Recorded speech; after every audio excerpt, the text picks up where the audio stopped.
Depuis le 18 décembre, un nouveau chemin vient de s'ouvrir devant moi. Ça y est, j'ai signé. Je suis propriétaire de mon terrain.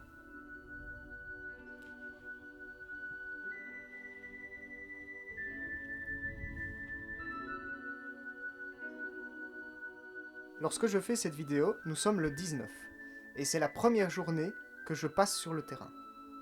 Aujourd'hui, je vais planter, car il faut savoir offrir avant de recevoir.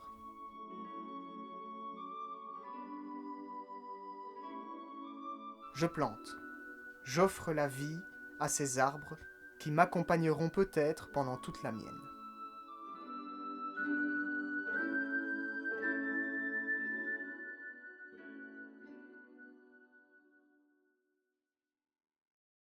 Donc maintenant qu'il m'appartient, je vais vous donner un petit peu plus de détails sur ce terrain. Alors c'est un terrain d'une surface de 1 hectare et 400 mètres carrés, soit 10 400 mètres carrés. Il est situé en bordure de la baie du Mont-Saint-Michel, en Ille-et-Vilaine, région de Bretagne. Alors le terrain est constitué de deux parcelles différentes. Je n'ai pas vérifié, je vous avoue, la surface de chacune des deux parcelles, mais de toute façon je les ai achetées toutes les deux ensemble. Alors le prix que j'ai payé pour ce terrain, c'est 2800 euros. C'est la proposition que j'ai fait au vendeur qui a été acceptée. Au départ, le terrain était vendu pour 3300 euros. Donc vous voyez qu'on peut trouver quand même des terrains à des prix très réduits dans certaines régions de France, parce qu'ici, 3300 euros pour 1 hectare et 400 mètres carrés, c'est quand même vachement intéressant. D'autant plus que c'est pas n'importe quoi, puisqu'il s'agit quand même d'une prairie, principalement, avec une terre donc assez riche, une terre granitique. Alors bien sûr, il y a des rochers à certains endroits, ce qui rend un petit peu plus difficile la culture, mais il y a quand même pas mal d'endroits où on peut planter des arbres sans trop de soucis. Alors comme je vous l'ai dit, c'est principalement une prairie. Il y a justement cette petite zone-là, enfin cette petite zone elle est déjà quand même assez vaste, mais cette zone-là dans la deuxième parcelle où il y a beaucoup plus de rochers, il y a notamment des très gros rochers, alors j'ai pas encore dégagé en détail, donc je sais pas exactement ce qu'il y a, on va découvrir tout ça ensemble sur cette chaîne. Mais là-bas, il y a déjà pas mal de rochers. Alors sur cette parcelle, il y a également plusieurs arbres, qui sont principalement des châtaigniers, il y a aussi des noisetiers et des aubépines. Et donc c'est l'occasion de vous parler un petit peu de toutes les essences d'arbres qu'on peut retrouver sur ce terrain. Donc déjà l'essence principale ce sont les châtaigniers. Donc ici sur mon terrain, enfin sur mon terrain j'en ai officiellement 5, mais en bordure de mon terrain qui sont normalement, enfin qui font frontière en tout cas, je ne sais pas s'ils m'appartiennent véritablement ou pas.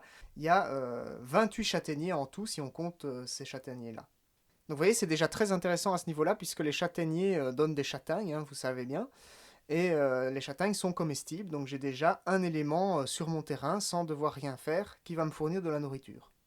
Donc la deuxième essence que j'ai répertoriée, c'est bien entendu les aubépines, comme je vous ai dit. Alors je ne sais pas exactement ce qu'on peut faire avec des aubépines, mais je pense que ça doit avoir une utilisation dans un jardin permaculture, il faut que je vérifie ça. Si vous avez des idées, mettez-les en commentaire.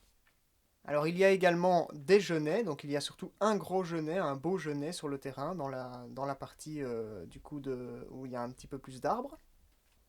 Il y a du hou, ça il y en a pas mal du hou, et des grands hous, des hous assez âgés.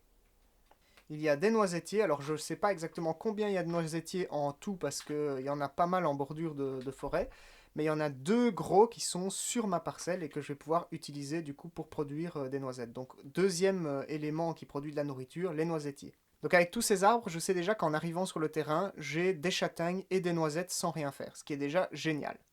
Et pour finir, il y a des hêtres et des chênes. Alors en dehors des arbres, la végétation qu'il y a sur le terrain, c'est principalement des fougères et des orties. Alors il y a plein d'autres petites herbes, hein, j'ai pas encore répertorié tout ce qu'il y avait, mais comme c'est une prairie en friche, il y a toutes sortes de choses, donc il y a moyen de trouver plein de choses. Alors dans la vidéo que je tourne aujourd'hui, on va pas voir grand chose puisque on est déjà en automne, mais au printemps on verra un petit peu tout ce qui va ressortir de cette prairie, ça va être intéressant, on va découvrir tout ça ensemble. Donc du côté où j'ai les cailloux là-bas, il y a vraiment une pente, hein, c'est-à-dire que c'est vraiment au bord de la pente qui va vers la baie du Mont-Saint-Michel. Alors ces pentes ne m'appartiennent pas, hein, ce sont d'autres parcelles, mais le terrain est vraiment juste au bord. Je crois même que c'est le dénivelé qui fait la frontière de toutes les parcelles qui constituent mon terrain en fait. Alors sur le terrain, il y avait déjà des clôtures du coup, mais que je vais enlever. Donc je vais pas enlever tout de suite les clôtures qui bordent le terrain parce que pour l'instant elles ne me dérangent pas. Mais je vais enlever les clôtures qui sont cassées parce qu'il y a des clôtures dans la zone des cailloux là-bas. Il y a des clôtures qui ont été cassées et même brûlées en fait parce qu'il y a eu un incendie il y a quelques années. Les voisins m'ont dit ça. Donc voilà, ça il faudra que j'enlève tout ça. Il y a quelques déchets aussi dans cette zone-là, à mon avis, que l'agriculteur a laissé, ou bien des trucs qui ont volé avec le vent, enfin toutes sortes de choses. Et il y a des boules, donc des boules que je soupçonne être des boules de foin, en fait, tout simplement laissées par l'agriculteur. Alors le foin est sûrement pourri, mais c'est pas grave puisqu'il se sera sûrement transformé en terreau et ce sera quand même utile dans mon projet.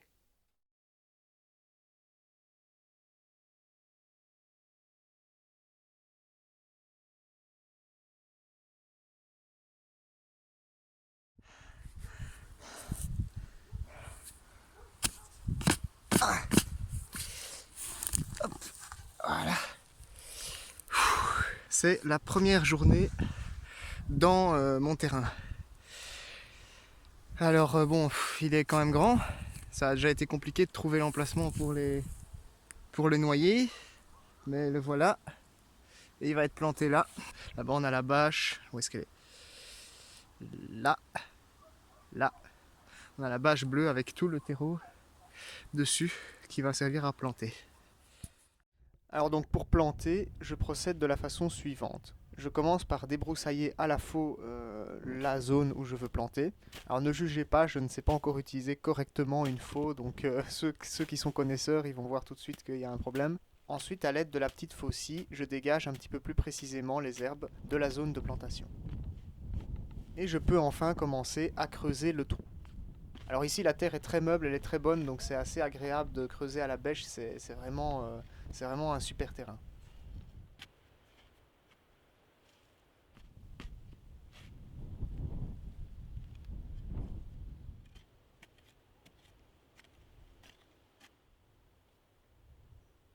Ensuite, je vais disposer l'arbre dans le trou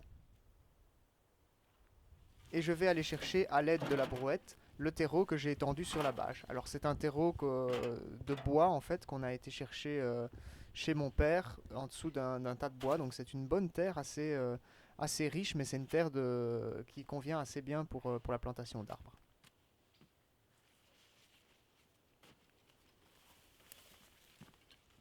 J'ajoute donc ce terreau et puis je tasserai le tout et l'arbre sera planté.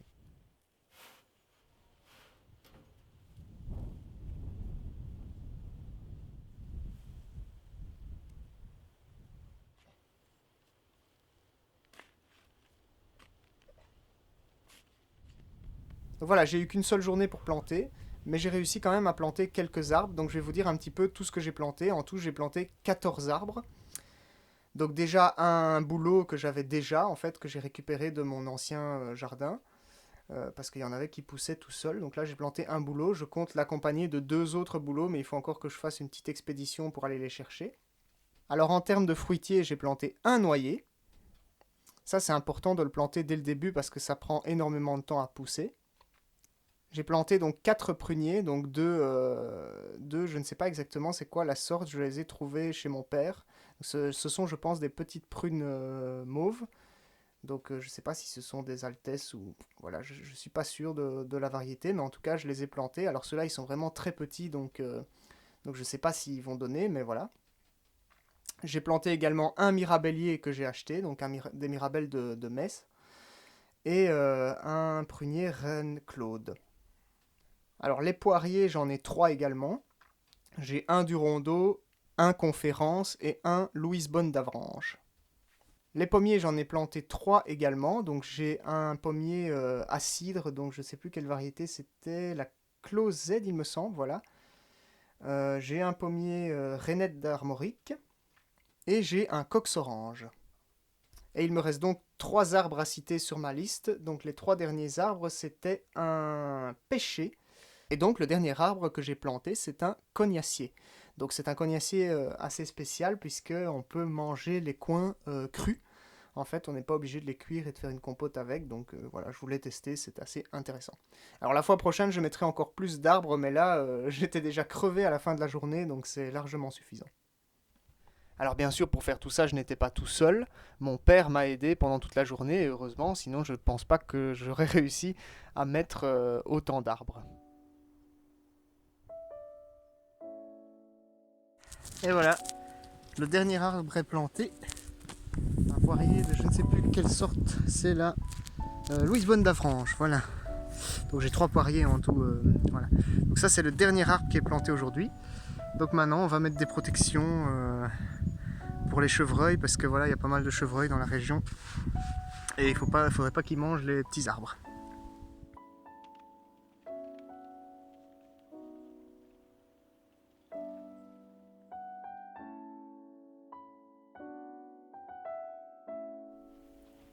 Et voilà, tous les arbres sont plantés, je garde donc le meilleur pour la fin. Mettons quelques topinambours pour commencer déjà une petite production. Et oui, les topinambours c'est extrêmement facile à produire, ça demande pas d'entretien, donc je peux déjà me permettre d'en mettre quelques-uns.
Voilà 4 mois que tu occupes mes pensées, au point parfois de m'empêcher de fermer l'œil.